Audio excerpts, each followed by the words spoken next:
बुआसा की बातों में आकर दिशा ने एक घटिया इल्जाम लगाया है अरमान पर। दोस्तों, सीरियल ये रिश्ता क्या कहलाता है का आने वाला एपिसोड एक ऐसा धमाकेदार ट्विस्ट लेकर आने वाला है जिसे देखकर हर कोई हैरान रह जाएगा।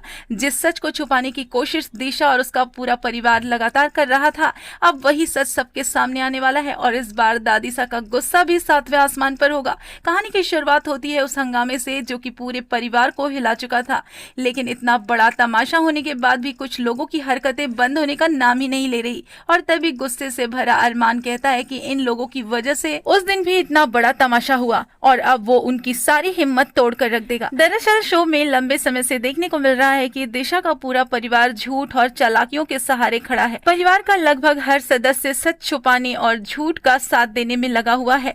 दिशा की शादी भले ही आर्यन से हुई हो, लेकिन उसका ज्यादा समय अपने ससुराल के बजाय मायके में ही बीतता है। उसे अपने मायके की हर छोटी बड़ी चिंता सता रही होती है और ये बात दादीसा को अच्छी तरह से समझ आ चुकी है और यही वजह है कि दादीसा आर्यन को साफ साफ चेतावनी देती है और कहती है कि एक बेटी को अपने मायके से लगाव होना बिल्कुल स्वाभाविक है, लेकिन इसका मतलब ये नहीं कि ससुराल को वो नजरअंदाज कर दिया जाए या फिर अपने ससुराल को मजाक में लिया जाए। वहीं दूसरी तरफ एक और बड़ी घटना घटती है। ऋषभ एक बार फिर से अपनी घटिया हरकतों पर उतर आता है। वो लगातार मायरा और मुक्ति का पीछा कर रहा होता है और इसी दौरान एक हादसा हो जाता है और मायरा के सिर पर गंभीर चोट लग जाती है। मायरा की ये हालत देखकर अरमान का गुस्सा फिर फूट पड़ता है। वो सीधे जाकर वहां हंगामा शुरू कर देता है और तभी अरमान को एक ऐसा सबूत मिलता है जो पूरी सच्चाई को सामने ला देता है। उसे ऋषभ का वही जैकेट मिलता है और वो तुरंत समझ जाता है कि मायरा का स्टॉक करने वाला कोई और नहीं बल्कि ऋषभ ही है। ये जानने के बाद अरमान का गुस्सा और भी ज्यादा बढ़ जाता है।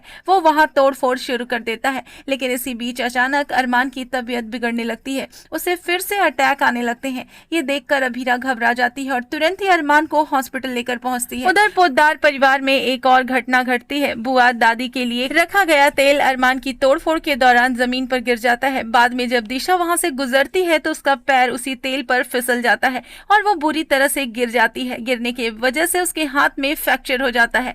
लेकिन दोस्तों, असली खेल यहीं से शुरू होता है जहाँ दिशा और बुआ दादी इस पूरे मामले को कहानी में बदल देते हैं। दोनों मिलकर एक ऐसा माहौल बनाते हैं, एक ऐसा रचना रचते हैं जिससे अरमान ने दिशा पर हमला किया हो और उसी की वजह से दिशा के हाथ में फ्रैक्चर हो गया है। आर्यन भी बिना सच जाने अरमान के खिलाफ खड़ा हो जाता है और अपने ही भाई के ऊपर आरोप लगाने लगता है। आर्यन अपने बड़े भाई का साथ देने के बजाय उसी पर चिल्लाने लगता है। वेल दोस्तों, ये सब कुछ देखकर साफ समझ में आ रहा है कि दिशा किस तरह से हर बार इन लोगों को मैनिपुलेट कर रही है। वो खुद इस झूठ को नहीं बोलती, लेकिन वो सच्चाई भी नहीं बताती है। उसकी ये चुप्पी दूसरों को गलत साबित करने का हथियार बन जाता है। पहले क्रिश को फंसाया गया था और अब उसी तरह से अरमान को फंसाया जा रहा है। दिशा चाहती तो उसी समय सच्चाई बता सकती थी कि उसका पैर तेल की वजह से फिसल गया है और अरमान ने उसके हाथ तक नहीं लगाया है, लेकिन वो ऐसा नहीं करती है। वो चुप रहती है। उसने सबको गलतफहमी में रहने दिया और उसी पर अपनी चुप्पी साधी रही। उसकी ये सबसे बड़ी गलती है। अब शो में आने वाला है सबसे बड़ा धमाका। जल्द ही पूरी सच्चाई सबके सामने आ जाएगी। परिवार को पता चल जाएगा कि दिशा अपनी गलती से गिरी थी।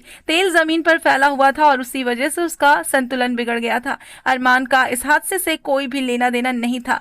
दूसरी तरफ ये भी साबित हो जाएगा कि मायरा का पीछा करने वाला कोई और नहीं, उसे परेशान करने वाला कोई और नहीं बल्कि ऋषभ ही था। जब ये सारी सच्चाई सबके सामने आएगी तो दादीसा का गुस्सा भी फूटने वाला है। उसे एहसास होगा कि किस तरह से झूठ बोल बोलकर हर बार सच को छुपाकर पूरे परिवार को गुमराह किया जा रहा है और इसी गुस्से में दादीसा दिशा को जोरदार थप्पड़ भी मारेंगी और पहली बार दिशा को अपने कर्मों का परिणाम भुगतना पड़ेगा। इतना ही नहीं, ऋषभ, दिशा और बुआ दादीसा का घिनौना चेहरा भी सबके सामने आ जाएगा। सबके सामने बेनकाब हो जाएगा। जिन लोगों ने हमेशा झूठ का साथ दिया हो वो अब लोग कटघरे में नजर आने वाले हैं। अब देखना आगे बेहद दिलचस्प होगा कि सच्चाई सामने आने के बाद आर्यन क्या करता है।